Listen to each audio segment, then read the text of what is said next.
Nanata, 1917. As an empire fell, the world stepped into a new age, but behind the scenes a game was being played that no one knew about. Grigori Rasputin, a monk, a healer, a manipulator, the story written by official history Shia, is just the beginning. But what about the truth? What if the fall of the Romanov dynasty wasn't just an accident? 1869, born in the freezing cold of Siberia in the village of Pokrovskoye, Grigori was just an ordinary peasant boy. But in his eyes there was something different. A dream he had one night changed his life. He claimed the Virgin Mary spoke to him, and so began the rise of a legend. When he arrived in St. Petersburg in 1903, his fame had already spread far and wide. They called him the Holy Man of Siberia. But the one knocking on the palace doors was not a healer, but a strategist. 1905. Tsarevich Alexei's hemophilia was the empire's darkest secret.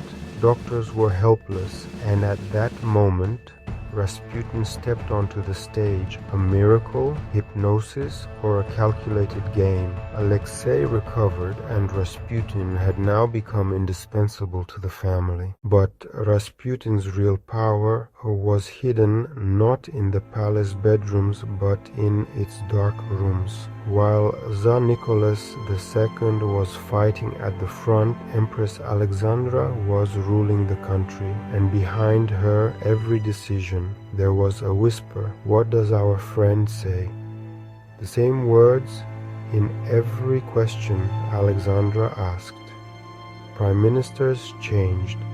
Ministers were dismissed. Without Rasputin's approval, no appointment was made. The aristocracy was furious. They called him the Mad Monk. They called him Germany's spy. But the truth was more complicated. Prince Felix Yusupov, an aristocrat, a nationalist, and now an assassin. He had to kill Rasputin to save the empire, or perhaps to protect their own power. December 16th, 1916, one of Petrograd's coldest nights. At Yusupov Palace, a feast was being prepared. Cakes poisoned with cyanide, poisoned wine, and one target, Grigori Rasputin. It was past midnight. Rasputin ate the cake, he drank the wine, and nothing happened. Panic. Fear. How could this be? Rasputin was laughing, singing. He wasn't dying.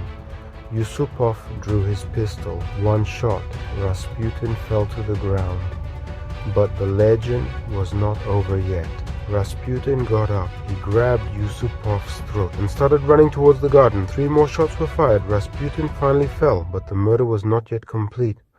They wrapped his body in a rug. They threw him into the icy waters of the Neva River, and that night a legend died, or so they thought. 3 days later they found his body.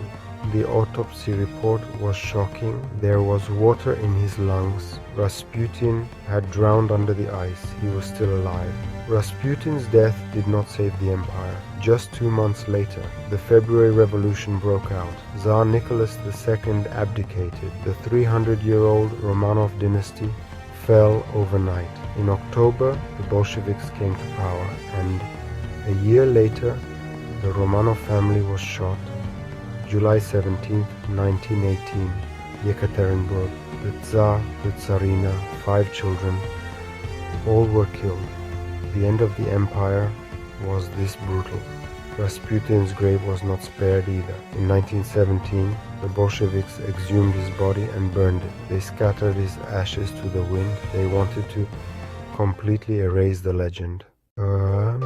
Today, Rasputin is still behind a veil of mystery. A charlatan, a healer, conspirators, or just a man in the wrong place at the wrong time? History wrote him as a devil. The people remembered him as a saint. The truth, however, was lost somewhere in between. The story of Grigori Rasputin is the story of an empire's fall. It is the story of how power blinds and how decisions made in secret circles can change a nation.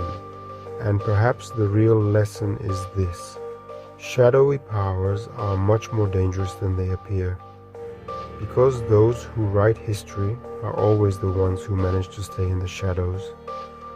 What if Rasputin was still among us? How would we know?